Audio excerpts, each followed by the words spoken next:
Hello everyone and welcome to another video. Now both of the cards you see in front of you here are great in their own ways. 2016's GTX 1080 may not be the high-end beast it once was, but yesterday's video proved that this Pascal product is still perfect for 1080p gaming in 2023, and it can be found for a fraction of its original price.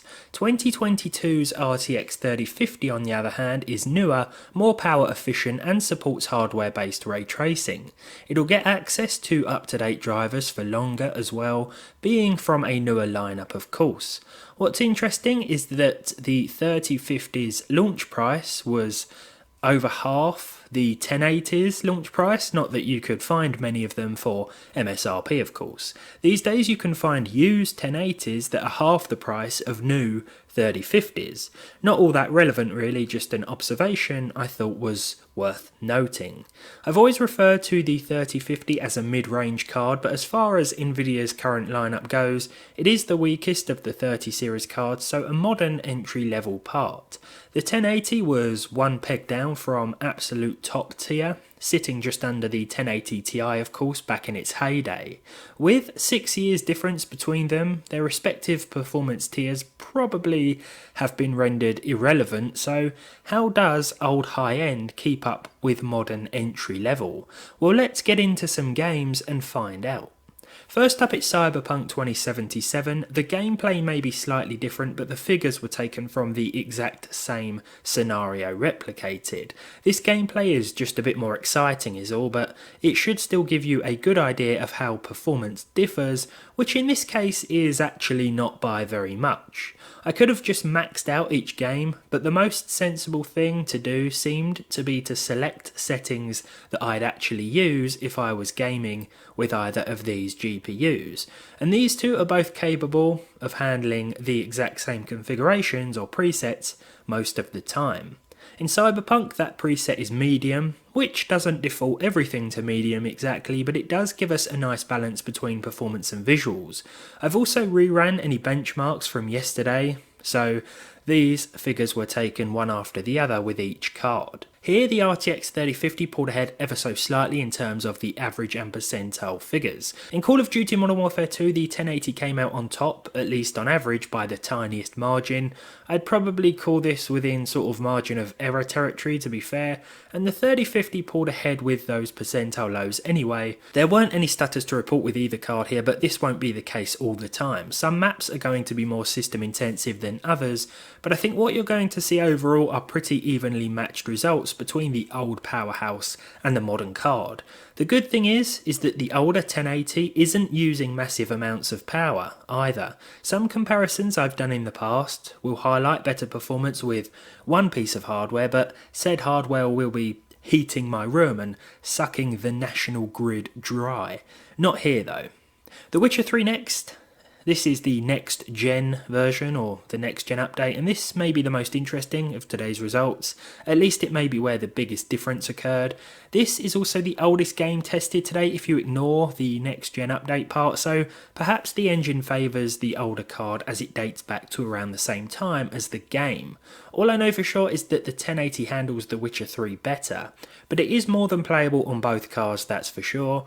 The 3050 still does an excellent job, and it is the card that I use to play this game all the time after all. Performance has improved massively since the last update anyway, so there are far less stutters and frame dips with both GPUs. I think this is not only an interesting result, but perhaps a surprising one after what we've seen so far up to this point. Forza Horizon 5 was too close to call with the FPS overlay disabled. It feels the same to play with each card, and even with the metrics on screen, there is no noticeable difference. Talk about evenly matched. The 0.1% low of the 1080 was a tiny bit better, sure, but it's barely worth mentioning as each of these cards does a solid job at Ultra, and honestly these figures will probably swap around a fair bit depending on which race you're taking part in or what you're doing anywhere else on the map. Good to see the old GTX 1080 doing well even at ultra settings, but it's also nice to see the 3050 handling itself nicely as well. At this point it's easy to say just consider the Radeon 6600 instead, as that will do better than both, but I do think the 3050 is worth keeping an eye on even still, as new and used prices continue to fall. I can still recommend this tiny palette version too. It's been a brilliant card that's taken pride of place in my personal PC, my personal computer, over this past year. Moving on to this taster of Resident Evil 4 Remake, this is the demo, and here the 1080 is about 10% faster on average. Well, overall actually. Again, both cards do hit at least 60 FPS, but I did notice more drops with the 3050. I don't know why, I haven't purchased the full game yet to be honest. Let me know if you want it in the benchmark list and I'll add it. And let me know how performance differs if you've played this demo and the full release. As it stands here though, the 1080 is victorious. It's a little warmer and a little louder than its RTX counterpart, but it is the OEM version of course, so that was bound to happen. But it is faster. Finally, we have Spider-Man Remastered. The RTX 3050 pulls back ahead here, and what I will say is that the experience felt more consistent. The game was more stable as reflected by the percentile lows, or the 0.1% low. I think this paints the start of a picture for the future of the 1080. It's still a great card and well worth it at current used prices for sure, especially if you're gaming at 1080p. But I do believe that driver support, or rather lack of optimization within newer drivers, will be its downfall in the end, much like we've seen with previous generations. It is a shame, but it will probably happen. It's worth remembering that the ever-expanding list of FSR-supported titles should help prolong its lifespan, and the same is true for the 3050 with both FSR and DLSS. Even if drivers do a car dirty, upscaling techniques should at least help them stay relevant for longer. As it stands at the end of this comparison though, the 1080 shows just how well high-end Pascal is holding up, and the 3050 demonstrates the improvements that have been made at the lower end over the years. Now, if only prices would fall a bit more, and price to performance of next generation hardware is a bit more sensible, then that would be great.